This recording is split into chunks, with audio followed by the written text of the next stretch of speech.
आज भिडियो रे आम ब्लाउज थियोरी क्लास करवा। आशा करुच्ची आज भिडियोटी आपन को निश्चित भाव में भल लगे। जदि आप नुआ करी ब्लाउज शिखुंट कि बिल्कुल भी शिखी ना ये वीडियो देखिकी आपण आराम से ब्लाउज कटिंग करें। नमस्कार, मु लिप्सिता क्रिएशन एंड लाइफस्टाइल को आपन को स्वागत करुच्ची। वीडियो आरंभ करने पूर्व जदि आपण मो चैनल को नुआ करी आसी एमतीका नुआ नुआ वीडियो देखा सब्सक्राइब कर दिंतु। ब्लाउज कटिंग करने प्रथम आमको किसी माप ना पड़ी था। देखु प्रथम माप होमर लंब, कांध, छाती, अंटा, आग बेक और पछ बेक एतिक मेजरमेंट हेले ही आम जा ब्लाउज कटिंग करें। जिते बेले ब्लाउज कटिंग करेंगे सबु बेले प्रथमे बैक साइड कटिंग करेंगे। बैक साइड कटिंग कर सारिबा परे ही आम बैक साइड अनुसार आमर फ्रंट साइड को कटिंग करवा। प्रथमे आम जानिबे जे बैक साइड को कटिंग करने आम कपड़ा को केते फोल्ड करवा। देखो बैक साइड कटिंग करने कपड़ा को आम दुई फोल्ड करवा। मन करंतु एटा होची हमर कपड़ा, एइथिरे आम ब्लाउज कटिंग करवा। देखो जेते बेले ब्लाउज कटिंग करेंगे कपड़ा को एमती दुई फोल्ड करके नेबे और जेते बेले भी मार्किंग करेंगे सब बेले एमती फोल्डिंग पट साइड रू ही ब्लाउज पे मार्किंग करेंगे। एबे आम जानिबे जे ए जो कपड़ाटी को आम फोल्ड करवा केते चौड़ारे कपड़ाटी को आम फोल्ड कले हमर ब्लाउज पे आम परफेक्ट कना नहीं पारिबा। छाती जेते थिबो चारि भागरु भागे सिलाई पे 2 इंच रखिकी आम कपड़ा को फोल्ड करवा।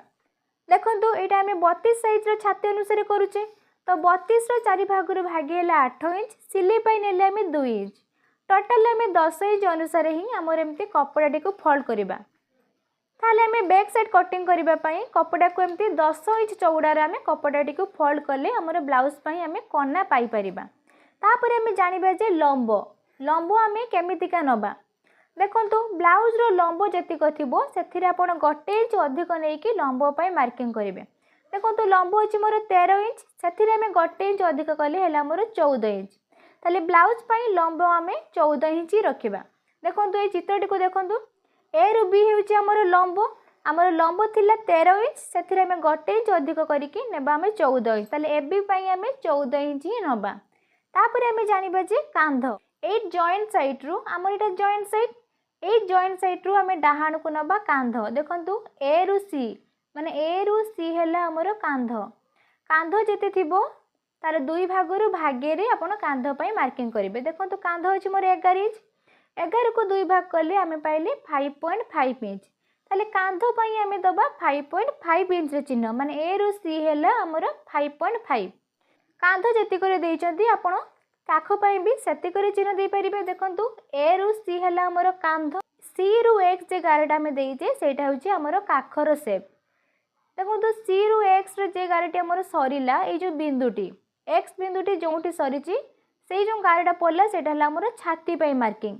जदि आपण नुआ करी शिखुचंती ताले आपण ए गारटा को एमती पूरा भी मारी परिबे, किंतु हमर एई बिंदुरु जे गारटा में दबा सेटा हला हमर छाती पाई मार्किंग। छाती केतेरे नबा ना छाती जेते थिबो ताको 4 द्वारा भाग करिवे, सेतिरे आमे 2 इंच नबा सिलाई पाई। देखंतु x रु p हैला हमर छाती, x रु p माने छाती थिला हमर केते 32 इंच, 32 रो 4 भाग रु भाग हैला 8 इंच, सिलाई पाई नेला आमे 2 इंच, टोटल हैला हमर 10 इंच।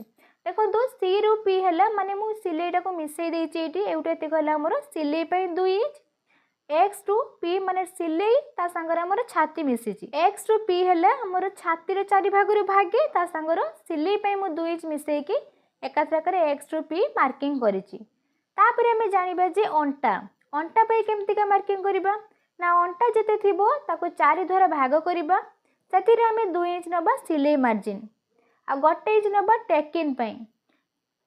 देखंतु हमर अंटा थिले केते ना 28 इंच, 28 रो 4 भाग रु भागे हैला 7 इंच, टेकिन पाई नेले में 1 इंच, सिलाई पाई नेले 2 इंच, टोटल हैला हमर 10 इंच।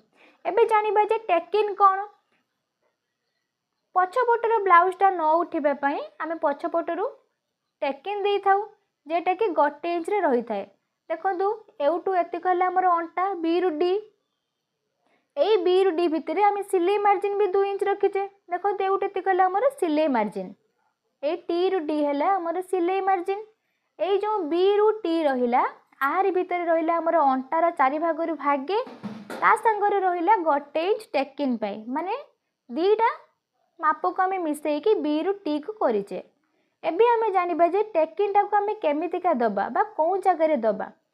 सिलाई मार्जिन को छाड़ी सारा पर आउरी रहिला बी रु टी, से बी रु टी को आपण मापिबे। मापी सारिकी ताको दुई भाग करेंगे, माने तार मिडिल पॉइंट बाहर करेंगे। देखो तो बी रु टी को आम भाग कले आमर एटी पड़ा। तो एवटू आम दबा टेकिन। ये टेकिनटा केते देबे ना आपणकर ये जो बेकर गुलेई माने बेकर लंब जेतिक अच्छी ताठू सब बेले टेकिन को तल को देबे। केबे भी बेकर मापर ऊपर को टेकिन देबे नहीं।